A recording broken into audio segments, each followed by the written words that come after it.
सज्जनों,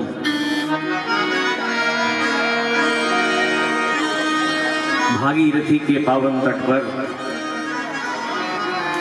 भगवान सुखदेव परम भागवत राजर्षि परीक्षित को श्रीमद् भागवत की भागीरथी में अवगाहन करा रहे हैं, जिसमें 18,000 श्लोक हैं और 335 अध्याय हैं और 12 स्कंद हैं। सज्जनों, ये भागवत हमको सिखाती है, क्या सिखाती है? मृत्यु को मंगलमय कैसे बनाएं, ये हमें भागवत सिखाती है।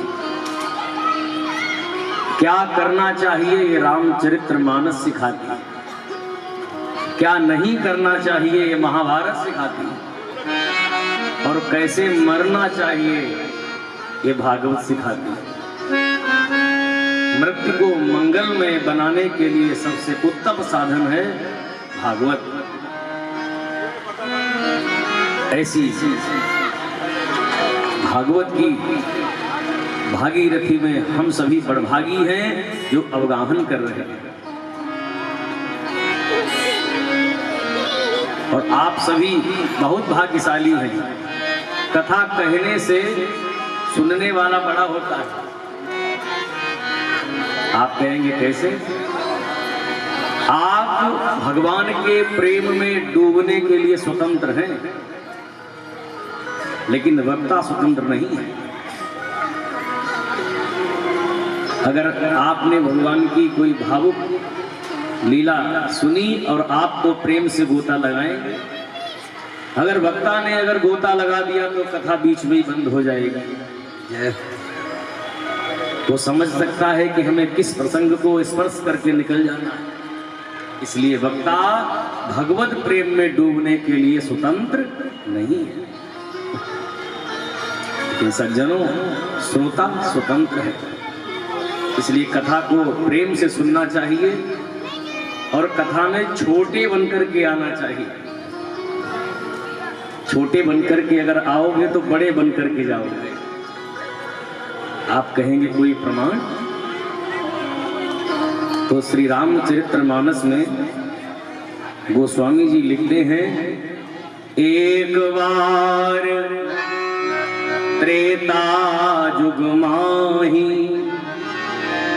शंभु गए कुंभज रे सिपाही। देवाय देवभूत भावन भोलेनाथ भगवान कथा सुनने के लिए जा रहे हैं। किसके पास? कुंभज ऋषि के पास। और साथ में कौन जा रहा है? बोले साथ में इनकी धर्म पत्नी जा रही है। संग सती जग जननी भवानी। भोले बाबा जा रहे हैं तो लिखा है शंभु, और माता के आगे सबसे पहले ही बड़े विशेषण लगे हैं, संग सती जग जननी भवानी। और भोले बाबा कैसे गए? बोले शंभु बन करके गए। क्या मतलब? बोले छोटी बन करके गए। और जब वहां पर प्रेम से भगवान की कथा को श्रवण किया तो कहते जैसे ही कथा को सुना तो श्री तुलसीदास जी महाराज संकेत देते हैं, किसने सुनी? बोले सुनी महेश सुख मानी। शंभु बनकर के गए, कथा को सुना तो महेश हो गए। और सज्जनों, उधर से जब प्रेम से कथा सुनी और कथा सुनकर के जैसे ही चले